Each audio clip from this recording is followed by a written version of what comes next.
Hi friends, ನೋಡಿ ರಸಮ್ ಮಾಡ್ತಾಯಿದ್ದೀನಿ. Tomato ಹುಣಸೆ ಹಣ್ಣು ಬೇಯಿಸ್ಕೊಂಡು ಕಲಿಸ್ಕೊಂಡಿದ್ದೀನಿ. ಇವಾಗ ಅಗ್ರಣಿಗೆ ಹಾಕೊಳ್ಳೋಣ ಬನ್ನಿ. ಎಣ್ಣೆ ಹಾಕ್ತಿದ್ದೀನಿ ನೋಡಿ ರಸಮ್ಗೆ.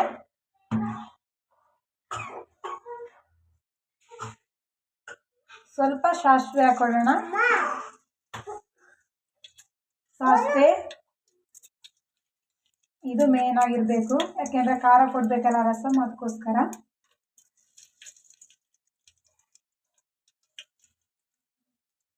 ಸ್ವಲ್ಪ ಕರಿಬೇವು ಹಾಕೊಳ್ಳೋಣ. ತುಂಬ ಚೆನ್ನಾಗಿರುತ್ತೆ, ಬ್ಯಾಚುಲರ್ಗೆಲ್ಲ ಈಸಿಯಾಗಿರುತ್ತೆ.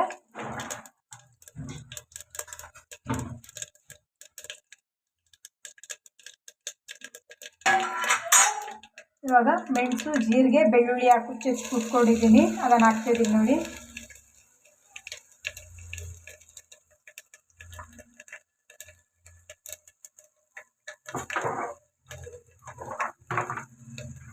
ಸ್ವಲ್ಪ ಅರಿಶಿನ ಹಾಕೊಳ್ಳೋಣ, ಯಾಕೆಂದರೆ ಇವಾಗ ಹಾಕ್ತೇವೆ ತುಂಬ ಚೆನ್ನಾಗಿ ಹಿಡಿಯುತ್ತೆ ಎಣ್ಣೆಗೆ.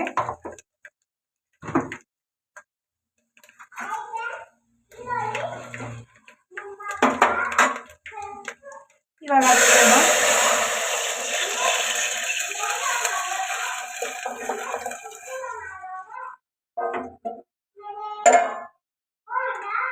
ಆಮೇಲೆ ಸ್ವಲ್ಪ ಹಿಂಗಿದ್ರೆ ಸ್ವಲ್ಪ ಹಿಂಗೆ ಹಾಕೊಳ್ಳಿ, ಯಾಕೆಂದರೆ ತುಂಬ ಜೀರ್ಣ ಚೆನ್ನಾಗಾಗುತ್ತೆ ಅಂತ. ಸ್ವಲ್ಪ ಹಾಕೊಳ್ಳಿ ಸಾಕು.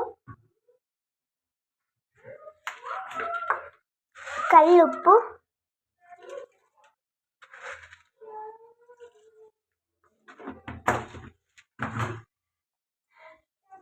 ಈಸಿಯಾಗಿದೆ ಫ್ರೆಂಡ್ಸ್. ನೋಡಿ, ಬೆಂದಮೇಲೆ ಸ್ವಲ್ಪ ಕೊತ್ತಂಬರಿ ಸೊಪ್ಪು ಹಾಕೊಂಡ್ರೆ ಅದನ್ನು ಚೆನ್ನಾಗಿರುತ್ತೆ.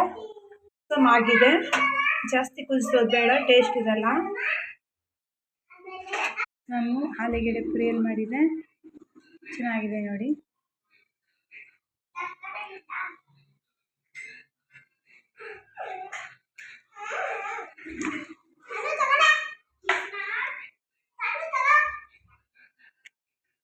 ತುಂಬ ಚೆನ್ನಾಗಿದೆ, ಟ್ರೈ ಮಾಡಿ ನೋಡಿ.